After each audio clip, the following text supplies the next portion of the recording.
Excella Education Study in USA assured scholarship. Contact 9881 నమస్కారం, welcome to I dream. నేను విజిత. ప్రస్తుతం మనతో పాటు ఉన్నారు ప్రముఖ ఆధ్యాత్మికవేత్త సుభాష్ శర్మ గారు. ఇప్పుడు గురుగారితో మాట్లాడి మరిన్ని విషయాలు తెలుసుకుందాం. నమస్కారం గురుగారు. శ్రీమాత్రి నమః.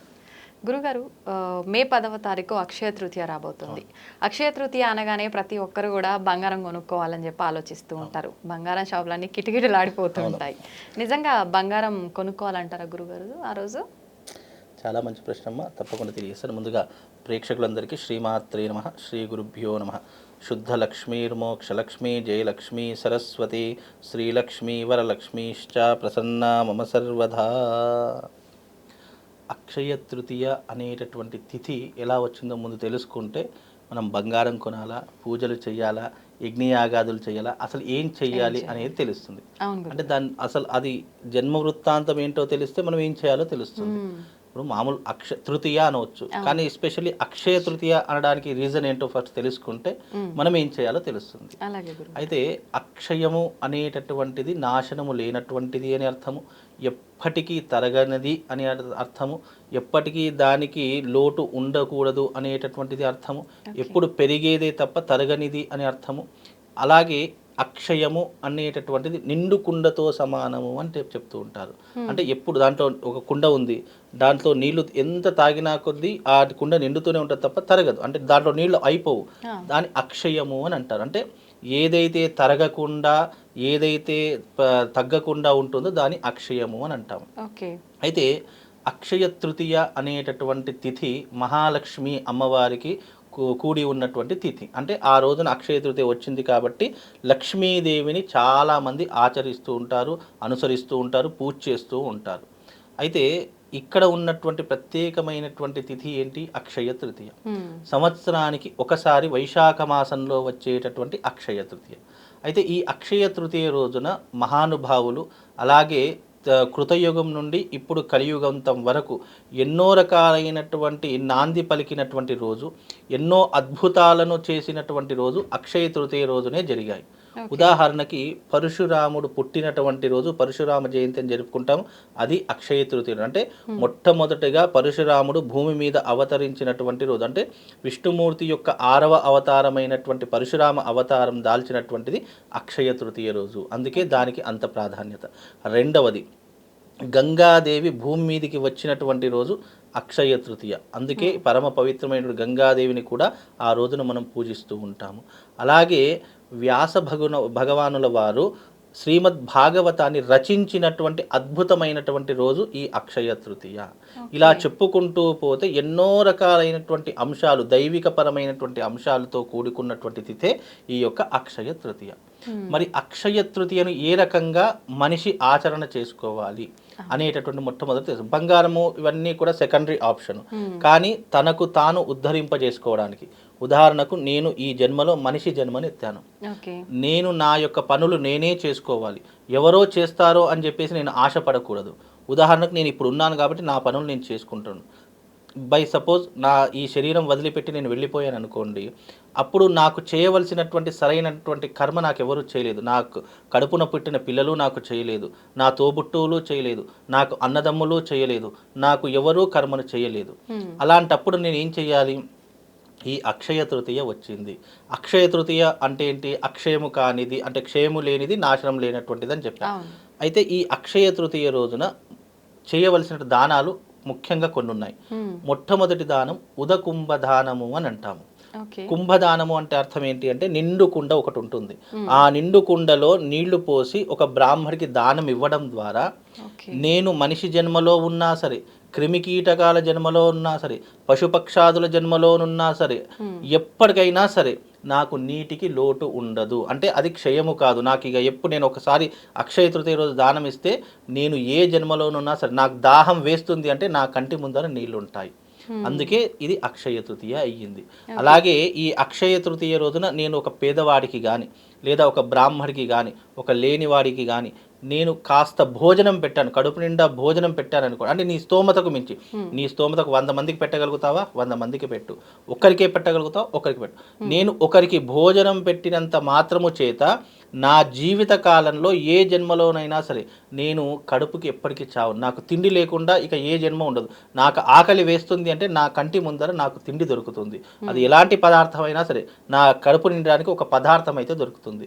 అంటే అక్షయ తృతీయ రోజు మనం ఏదైతే దానం చేస్తున్నామో అది మన జీవిత కాలంలో తరగకుండా, తగ్గకుండా, ఎప్పుడైనా సరే నీకు అవసరానికి ఆ వస్తువు నీ దగ్గర ఉంటుంది అనే లోటు లేకుండా ఉండేటటువంటిది అక్షయ తృతీయ.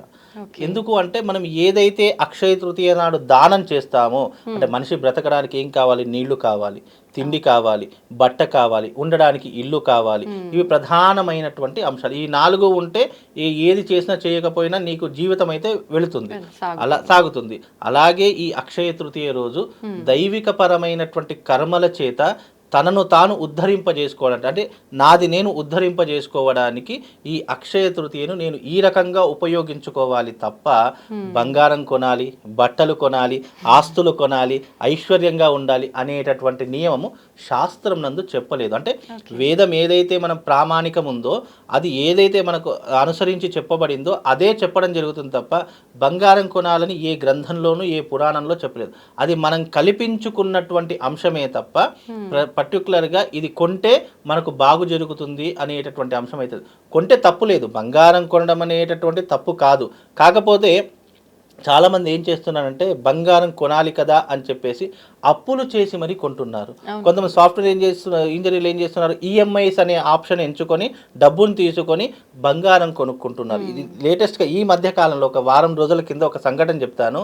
ఒక వ్యక్తి నాకు సాఫ్ట్వేర్ ఇంజనీర్ ఫోన్ చేశాడు. ఏంటి, నేను 3 సంవత్సరాల నుంచి మా ఆవిడ పోరు పడలేక అక్షయ తృతీయ వచ్చింది అని అంటే చాలా 5-6 తులాల బంగారం తీసుకుంటుందండి. నాకు విపరీతంగా టెన్షన్స్ పెరిగిపోతున్నాయి, మానసిక ఒత్తిడి పెరిగిపోతుందండి. ఎందుకంటే ఈ 2-3 ఏళ్ల నుంచి 5 తులాలంటే దగ్గర దగ్గర ఏం లేదని ఒక 2.5-3 లక్షల బంగారం. అలా 3 సంవత్సరాల నుంచి తీసుకుంటున్నానండి. కానీ బంగారం అలాగే ఉంటుంది, కానీ అప్పులు మాత్రం పెరిగిపోతున్నాయండి. అంటే మనము జీవితకాలం అక్షయ తృతీయ రోజు కోసం మనం అప్పు చేస్తే అప్పులు విపరీతంగా పెరిగిపోతాయి. నువ్వు తీసుకున్న వస్తువు అలాగే ఉంటుంది, కానీ నువ్వు ఎప్పుడైతే అప్పు చేసి వస్తువు తీసుకున్నావు అది అలాగే ఉంటుంది, నీకు అప్పులు పెరిగిపోతాయి. కాబట్టి అప్పు అనేటటువంటిది చేసి బంగారం నీ దగ్గర స్తోమత ఉంది అంటే తీసుకోకపోయినా నష్టమేం లేదు. అందులో ఎస్పెషల్లీ బంగారం తీసుకోవాలనేది ఏ శాస్త్రంలో చెప్పలేదు. కనుక అక్షయ తృతీయ రోజు యజ్ఞయాగాదులు నిర్వహించుకోవాలి. నీకు జీవితంలో వృద్ధిలోకి రావాలా, ఐశ్వర్యవంతుడివి కావాలా, సిరి సంపదలకు ఎప్పుడు నీకు లోటు ఉండకూడదా అని అంటే అక్షయ తృతీయ రోజు చేయవలసినటువంటి విధానము పద్మపురాణంలో చెప్పారు. పద్మపురాణంలోను స్కాంద పురాణంలోను 2 రకాలుగా చెప్పారు. స్కాంద పురాణంలోనేమో లక్ష్మీనారాయణ హృదయ హోమము అనేటటువంటిది ఒకటి ఉంటుంది. అది ఎస్పెషల్లీ సంవత్సరానికి ఒకసారి వచ్చే అక్షయ తృతీయ నాడే ఆచరణ చేసుకోవాలి అని ఒక పద్ధతి. ఏంటండి, చదవాలా పుస్తకం? అది యాగం ఉంటుంది. అక్షయ తృతీయ అంటే యాగము చేయడం ద్వారా ఏమవుతుంది, లక్ష్మీ కటాక్షం కలుగుతుంది. ఇప్పుడు ప్రతి ఒక్కరికి తొందరగా కోరికలు నెరవేరాలి, ఇన్స్టెంట్గా కోరికలు నెరవేరాలి అంటే షార్ట్ కట్లో మార్గాలు కొన్ని ఉంటాయి. అంటే పద్మపురాణంలో ఈ స్కాంద పురాణంలో చెప్పేటటువంటి అంశాలు ఏంటంటే, నువ్వు ఐశ్వర్యవంతుడి కావాలంటే లక్ష్మీదేవిని ప్రసన్నం చేసుకోవడానికి అమ్మవారికి ఇష్టమైనటువంటి యజ్ఞయాగాదులు చేయడం ద్వారా నీ జీవితంలో సిరి సంపదలు పెరుగుతాయే తప్ప నువ్వు బంగారం కొనడం ద్వారానో ఇంకా లేదా వేరే ఇతర వస్తువులు కొనడం ద్వారానో నీకు అప్పులు పెరిగిపోతాయి, ఐశ్వర్యం తరిగిపోతుంది తప్ప నీకు వచ్చేటటువంటిది ఏమీ లేదు. నీకు అక్షయ తృతీయ వచ్చింది అంటే చక్కగా లక్ష్మీదేవిని ఆరాధన చేసుకోండి. లేదు ఇంట్లో ఒక పటం పెట్టుకొని లక్ష్మీదేవి దగ్గర దీపం వెలిగించి ఓం శ్రీం క్రీం మహాలక్ష్మీ నమః అనేటటువంటి మంత్రం చదువుకోండి. ఓం శ్రీం శ్రీయై నమః అనేటటువంటి మంత్రం చదువుకోండి. ఈ విధంగా చేస్తే మీకు అదృష్టం అనేటటువంటి వరిస్తుంది తప్ప బంగారం కొంటేనే అదృష్టం కలుగుతుంది అని అపోహ మాత్రం ఎవరు పెట్టుకోకండి. అలాగే అక్షయ తృతీయ వచ్చింది అంటే అనేక చోట్ల యజ్ఞయాగాదులు జరుగుతాయి, దేవతా క్రతువులు జరుగుతాయి. ఈ వైశాఖ మాసాన్ని మాధవ మాసం అని కూడా పిలుస్తారు. బికాజ్ ఎందుకు అంటే ఇదంతా కూడా విష్ణుమూర్తికి లక్ష్మీదేవికి సంబంధించినటువంటి మాసము. ఈ మాసంలో వైశాఖ మాసంలో వచ్చే అక్షయ తృతీయ పరమ పవిత్రమైనటువంటి రోజుగా గాను అలాగే మనల్ని మనం ఉద్ధరింపజేసుకోవడానికి ఎవరో ఏదో చేస్తారు అని ఎవరి మీద నమ్మకం పెట్టుకోకుండా ఇలా వచ్చేటటువంటి గొప్పనైనటువంటి తిథివార నక్షత్ర ముహూర్తాలలో మనం ఏం చేసుకుంటే మన జీవితం అనేటటువంటిది ధన్యమవుతుంది. ఎప్పుడు కూడా మనిషికి 2 రకాల కర్మలు ఉంటాయి. ఒకటి పాపకర్మ, 2 పుణ్యకర్మ. ఈ రెండుటిని కూడా బ్యాలెన్స్ చేసుకుంటూ వెళ్తే గనక నీ జీవితం అద్భుతంగా ఉంటుంది. నువ్వు పాపకర్మను ఎప్పుడు ఎలా తగ్గించుకోవాలి అనేటటువంటి కొన్ని కర్మ సిద్ధాంతంలో కూడా కొన్ని విధానాలు చెప్పడం జరిగింది. తిథి, వార, నక్షత్ర, ముహూర్త, యోగ కరణములోని పంచాంగంలో 5 కరణాలు ఉంటాయి. ఈ 5 కరణాలతో కూడుకున్నటువంటి తిథి సంవత్సర కాలంలో వచ్చేది అక్షయ తృతీయ. ఈ అక్షయ తృతీయ రోజున గనక లక్ష్మీ కుబేర తంత్రయాగము అని చెప్పి చేస్తూ ఉంటారు. ఆ లక్ష్మీ కుబేర తంత్రయాగంలో గనక నువ్వు పాల్గొంటే దారిద్ర్యం అనేటటువంటిది తొలగిపోతుంది. కటిక దారిద్రుడైనా సరే అపర కుబేరుడు కావడానికి అది ఒక మార్గదర్శకంగా నీకు ఉపయోగపడేటటువంటి రోజే అక్షయ తృతీయ. అంటే ఇక్కడ దారిద్ర్యము అంటే కేవలం డబ్బు లేకపోవడం ఒకటే కాదు, దారిద్ర్యంలో అనేక అంశాలు వస్తాయి.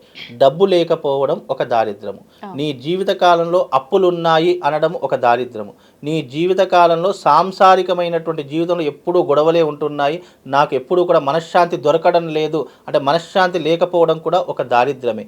నీ జీవితంలో కోర్టుల చుట్టూ పోలీస్ స్టేషన్ల చుట్టూ తిరుగుతున్నావు అంటే అది కూడా ఒక దారిద్రంతో సమానము. నీ జీవిత కాలంలో శత్రువులు విపరీతంగా పెరిగిపోతున్నారు, తెలియకుండానే నన్ను కిందికి లాగేయాలని చెప్పి చూస్తున్నారు, తెలియనటువంటి శత్రువుతో నేను యుద్ధం చేస్తున్నాను అనడం కూడా ఒక దారిద్ర్యమే. అంటే దారిద్ర్యాలు అనేటటువంటి అనేక మార్గాల ద్వారా వస్తుంది. కనుక నీ జీవితంలో దారిద్ర్యం తొలగిపోవడానికి, నీకు శుభాన్ని కలిగించడానికి ఈ అక్షయ తృతీయ నీ జీవితంలో అక్షయంలా పనిచేస్తుంది అనేటటువంటి అంశమే అక్షయ తృతీయ యొక్క పరమార్థము. ఈ పరమార్థాన్ని తెలుసుకుంటే చాలు. జీవితంలో ఎప్పుడూ కూడా ఒకటి గుర్తుపెట్టుకోండి, మనల్ని మనం ఉద్ధరింపజేసుకోవడానికి ఇలాంటి గొప్పనైనటువంటి రోజులు వస్తాయి తప్ప ఎవరో ఏదో చేస్తారు కదా, ఎవరో ఏదో ఇస్తారు కదా అని చెప్పి మనం జీవితకాలంలో వెయిట్ చేశామనుకోండి, జీవితం అంతా వెయిట్ చేయడంతోనే సరిపోతుంది. ఎవరూ మన కోసం ఏం చేయరు, మన కోసం మనమే చేసుకోవాలి, మన జీవితం మనమే ఉద్ధరింపజేసుకోవాలి, మన పుణ్యాన్ని మనమే సంపాదించుకోవాలి అని అంటే ఈ తిథి రోజున చక్కగా లక్ష్మీ కుబేర తంత్రయాగం చేసుకోండి. దాని ద్వారా అపూర్వమైనటువంటి సిరి సంపదలు వస్తాయి. అలాగే నీ జీవితం ఉద్ధరింపబడుతుంది. అలాగే నువ్వు ఎవరి కోసము వెయిట్ చేయాల్సిన పని ఉండదు. ఇక నాకెవరో ఏదో చేస్తారని ఇక వెయిట్ చేయాల్సిన అవసరం ఉండదు. నువ్వు అక్షయ తృతీయ రోజున నేను చెప్పిన దానాలు చేసుకోండి, యజ్ఞయాగాదులు చేసుకోండి. తప్పకుండా మీ జీవిత కాలంలో అనేక రకములైనటువంటి వృద్ధి నీ జీవితంలో కనిపిస్తుంది. అందుకే అక్షయ తృతీయ అనేటటువంటిది అక్షయమైనటువంటిది, ఎప్పుడు పెరిగేటటువంటిది. అంటే నీ జీవితాన్ని పెరిగేటటువంటి మార్గాలు నువ్వు ఎంచుకో. నీ జీవితంలో భార్యతో గొడవలు ఉన్నాయా, భార్యతో గొడవలు ఉండకుండా ఉండడానికి చక్కగా అక్షయ తృతీయ నాడు నీ భార్యతో పాటు మంచి దేవాలయానికి వెళ్ళి నమస్కారం చేసుకొని ఆ ఒక్కరోజు ప్రశాంతంగా ఉంటే నీ జీవితం అంతా ప్రశాంతంగానే ఉంటుంది. నీకు సంతానం లేదా, సంతానం కోసము నువ్వు చేయవలసినటువంటి క్రతువులు ఏవైతే ఉన్నాయో నీ దగ్గర ఉన్నటువంటి గురువు గారినో అర్చకున్నో అడిగి తెలుసుకో. ఆ రకమైనటువంటి అక్షయ తృతీయ రోజు దానికి సంబంధించిన పరిష్కార మార్గాన్ని నువ్వు చేసుకున్నావా, నీకు తప్పకుండా సంతానం వృద్ధిలోకి వస్తుంది, నీ వంశం అభివృద్ధిలోకి వస్తుంది. ఇలా చేయవలసినటువంటి క్రతువులు ఎన్నో ఉన్నాయి. ఆ మార్గాన్ని ఎంచుకొని వెళితే నీకు ఐశ్వర్యం వద్దన్నా వస్తుంది, పొమ్మన్నా పోకుండా నీ దగ్గరే ఉంటుంది.